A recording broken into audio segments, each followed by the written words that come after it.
Hello दोस्तों, नमस्कार। स्वागत है आपका हमारे यूट्यूब चैनल पे। आज हम बात करेंगे नेगोशिएबल इंस्ट्रूमेंट एक्ट 1881।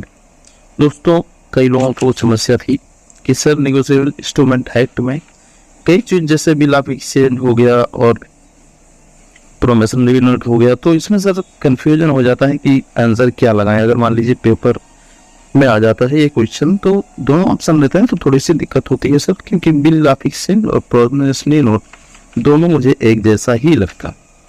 तो इसीलिए मैं इस टॉपिक को बताने जा रहा हूँ, और ये टॉपिक थोड़ा सा लंबा है, आपको टाइम देना पड़ेगा, लेकिन फिर भी मैं इसको शॉर्ट में पढ़ाने की कोशिश करूँगा।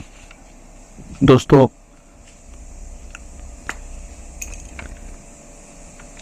नेगोशिएबल इंस्ट्रूमेंट एक्ट 1881, इसमें पहले मैं बता देता हूँ 148 सेक्शन है टोटल। इसमें देखिए, इसमें पढ़ाने को तो ऐसे बहुत कुछ मैं पढ़ाता रह जाऊंगा और 4-5 घंटे निकल जाएंगे और तब भी कम पड़ जाएगी, लेकिन आपको मैं इसमें बहुत शॉर्ट में पढ़ने की कोशिश करूंगा और इम्पोर्टेंट चीज पढ़ने की कोशिश करूंगा जो आपका एग्जाम में आता है। देखिए दोस्तों, पहले तो नेगोशिएबिलिटी का मीन्स जान लेते हैं। नेगोशिएबल होता क्या है? नेगोशिएबिलिटी का मतलब ये है कि अगर आप होल्डर इन ड्यू कोर्स का मतलब जानते हैं तो आप नेगोशिएबिलिटी का मीन्स जानते होंगे। अगर नहीं जानते हैं तो कोई बात नहीं है, नेगोशिएबिलिटी का मीन्स मैं आपको बता दूं। सबसे पहले चीज, नेगोशिएबिलिटी मीन्स का मतलब ये होता है कि कोई भी इंस्ट्रूमेंट हो जो फ्रीली ट्रांसफरेबल हो और टाइटल ऑफ ट्रांसफर जो होगा ट्रांसफरी वो बेटर हो, गुड फेथ में अच्छा हो, कोई भी उसमें लफड़ा लगा ना हो, सस्पिशियस ट्रांजैक्शन ना हो। ऐसे ट्रांसफरी को होल्डर इन ड्यू कोर्स भी कहते हैं और इसी को कहते हैं नेगोशिएबिलिटी मीन्स। ये चीजें अगर चारों चीजें हैं तो आप वो नेगोशिएबल अंदर आ जाए। इंस्ट्रूमेंट फ्रीली ट्रांसफर हो, टाइटल ऑफ ट्रांसफरी बेटर हो, गुड फेथ में हो और होल्डर इन ड्यू कोर्स में। उसके बाद हम बात करते हैं instrument which is not transferable or not negotiable। कौन से इंस्ट्रूमेंट है जो नॉट ट्रांसफरेबल और नेगोशिएबल नहीं? तो इसमें हो जाता है मोटर ट्रांसपोर्ट रिसिप्ट हो गया, डॉक ऑरेंज हो गया, एयरवे बिल हो गया और टाइम डिपॉजिट रिसिप्ट हो गया। तो ये नेगोशिएबल नहीं। ये क्वेश्चन आता है कि जैसे ये क्वेश्चन सबसे इंपॉर्टेंट, एयरवे ये क्या है, नेगोशिएबल है या नहीं? अब आप जैसे रेलवे रिसिप्ट की आती तो उसमें एक क्वेश्चन और एक एयरवेज, ये भी क्वेश्चन आता है कि एयरवे का जो बिल है और नेगोशिएबल है कि नहीं, तो ये नेगोशिएबल नहीं है और ना ही ट्रांसफर आप इसको करा सकते। अब आता है क्वासी नेगोशिएबल इंस्ट्रूमेंट। क्वासी का मतलब क्या हुआ? आधा, अर्ध। इसमें क्या है? इसमें पहली चीज तो जो ट्रांसफर होता, सॉरी इंस्ट्रूमेंट होगा, ट्रांसफर होगा, बट ट्रांसफरी जो होगा वो गेट बेटर टाइटल नहीं हुआ। क्वासी नेगोशिएबल, इसमें जो ट्रांसफर ऑफ प्रॉपर्टी एक्ट 137 अगर आपने पढ़ा होगा तो उसमें ये चीजें हैं, बिल ऑफ लैंडिंग। अब bill of lading quasi negotiable इसमें है क्योंकि जिसके नाम पे है उसी को वो आपका पेमेंट या जो भी होगा वो आप उन्हीं के नाम से ही उसको मिलेगा। रेलवे रिसिप्ट हो गया, बिल ऑफ लैंडिंग हो गया और वेयर हाउस रिसिप्ट हो गया। ये जो ये चारों एग्जाम्पल दिए हुए, bill of lading, railway receipt और वेयर हाउस रिसिप्ट, ये तीन जो है एग्जाम्पल आते ही है पेपर में कि ये क्या है, नेगोशिएबल है, क्वासी नेगोशिएबल है। तो ये चीज को आप इसको रट लीजिए और किस ये प्रॉपर्टी एक्ट 137 के ट्रांसफर ऑफ प्रॉपर्टी एक्ट में आते हैं। उसके बाद हम बात करते हैं एज पर सेक्शन 13। तो जो प्रोमिसरी नोट है, पहले प्रोमिसरी नोट जान लेते हैं। प्रोमिसरी नोट, सॉरी ये प्रोमिसरी नोट के टाइप नहीं है, ये है नेगोशिएबल इंस्ट्रूमेंट के टाइप। यहाँ हमने प्रोमिसरी नोट डाल दिया था। तो इसमें 3 टाइप के हैं, एक तो प्रोमिसरी नोट और बिल ऑफ एक्सचेंज और चेक, ये 3 टाइप के हैं। और ये तीनों आपके एग्जाम की दृष्टि से, प्रमोशन की दृष्टि से, या फिर आप JEE से अभी का पेपर दे रहे हैं तो उसके दृष्टि से भी ये बहुत इम्पोर्टेंट है। वहीं पर अगर एज ए प्रैक्टिस हम बात करें कि जो प्रोमिसरी नोट होता है वो होता क्या है।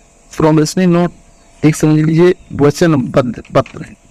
हम प्रॉमिस करते हैं कि उसको इतना पैसा दे देंगे, उसको हम क्या करते हैं, रिटर्न में देते हैं। उसका सबसे इम्पोर्टेंट चीज यही है, जैसे कि गवर्नमेंट प्रोमिसरी नोट हो गया, ट्रेजरी बिल हो गया, सर्टिफिकेट ऑफ डिपॉजिट हो गया, कमर्शियल पेपर हो गया। तो इसको हम प्रैक्टिस में लाते हैं। Promissory note, treasury bill, certificate of deposit और कमर्शियल पेपर, ये चीजें आपके जो है प्रोमिसरी नोट है। ये आपका पेपर में आता भी है कि सर्टिफिकेट ऑफ डिपॉजिट क्या है, तो आप प्रोमिसरी नोट टिक कर सकते हैं। ट्रेजरी बिल आता है तो अभी आप टिक कर सकते हैं।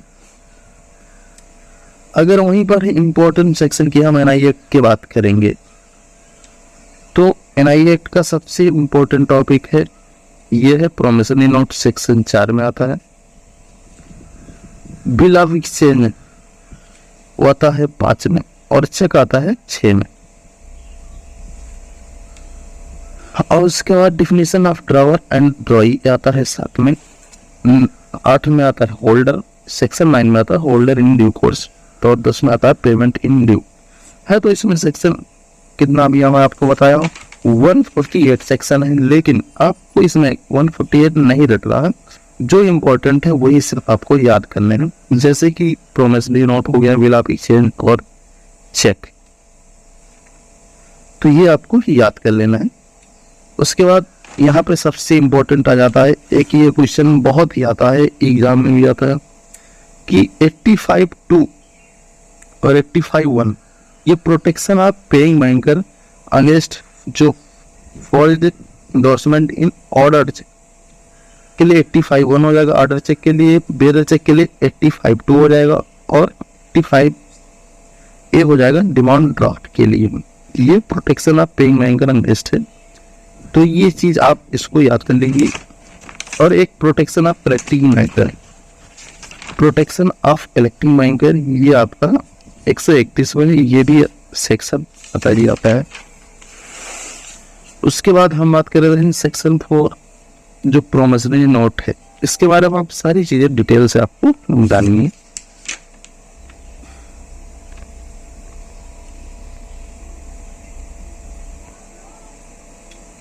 यहाँ पे दोस्तों हमने बताया था ये government promissory, treasury bill, certificate deposit, ये आपका नेगोशिएबल है। उसके बाद सेक्शन 4 प्रोमिसरी नोट की बात करते हैं। प्रोमिसरी नोट क्या है, एक राइटिंग में है, लिख के देते हैं और उसमें अनकंडीशनल अंडरटेकिंग है, प्रॉमिस करते हैं, साइन बाई मेकर साइन करता है बकायदा कि हम स्पेसिफिक टाइम में हम आपको इसमें दे देंगे। जैसे कि डिमांड लोन हो गया, आप बैंक में अगर लोन लेने जाते हैं तो वहाँ पे वो बकायदा लिख के देते हैं कि हाँ हम इतने का लोन ले रहे हैं, हम इतने दिन में उसको चुका देंगे। अब प्रोमिसरी नोट जो होते हैं 2 टाइप के होते हैं, एक डिमांड पीएन होता है, एक इशांस पीएन होता है। ये डिमांड पीएन कब होता है, जब इसकी डिमांड की जाती है। पेबल तब होगा जब इसकी डिमांड की जाएगी। इशांस में क्या होता है, इसमें जो प्री डिसाइडेड पीरियड होगा कि इतने दिन के अंदर, 1 महीने 2 महीने जब भी होगा, तब उसके अंदर ये पेमेंट होगा। ये क्वेश्चन ये आता है कि इशांस बिल क्या है, जो ग्रेस पीरियड किस में अवेलेबल है, तो आप इसमें इशांस बिल में आप प्रोमिसरी नोट में आप इसको टिक लगा सकते हैं। और promissory note payable to bearer, bearer को आप सिर्फ 2 ही लोगों को अधिकार है जो बेयरर इशू कर सकते हैं, RBI और गवर्नमेंट ऑफ इंडिया, RBI और गवर्नमेंट ऑफ इंडिया। उसके बाद दोस्तों स्टैंपिंग की बात करते हैं। Stamping of promissory note require stamping as per Indian Stamp Act. ये बहुत लंबा टॉपिक है, इसको मैं बाद में कवर करूंगा। अभी जो आपके लिए इम्पोर्टेंट है एग्जाम की दृष्टि से, JB CIB की दृष्टि से या प्रमोशन की दृष्टि से, वो मैं आपको कवर करूंगा इसमें। बिल ऑफ एक्सचेंज की अगर हम बात करें तो ये सेक्शन 5 में है। देखिए प्रोमिसरी नोट है 4 में, बिल ऑफ एक्सचेंज है 5 में और चेक है 6। तो इसमें राइटिंग और अनकंडीशनल होता है। Signed by maker directing a certain to pay certain sum of money और to order to certain person और बेयरर ऑफ द इंस्ट्रूमेंट। इसमें 3 लोग इन्वॉल्व होते हैं कि मैंने किसी और को दिया, उसने किसी और को ऑर्डर करके दे दिया। तो उसमें क्या होता है कि जैसे मान लीजिए आप किसी कंपनी के नाम से चेक काटते हैं या एक बिल ऑफ एक्सचेंज ऑर्डर करते हैं, सिंपल सी बात है। जैसे चेक लेके गए, हमने उनके नाम पे काट दिया, वो न ले जाके वो किसी तीसरे को भेज दी। लेकिन इसमें बिल ऑफ एक्सचेंज में क्या होता है, ड्रॉई और पेइंग। जो पेमेंट कर रहा है ये साइन करेगा, ड्रॉअर हो गया।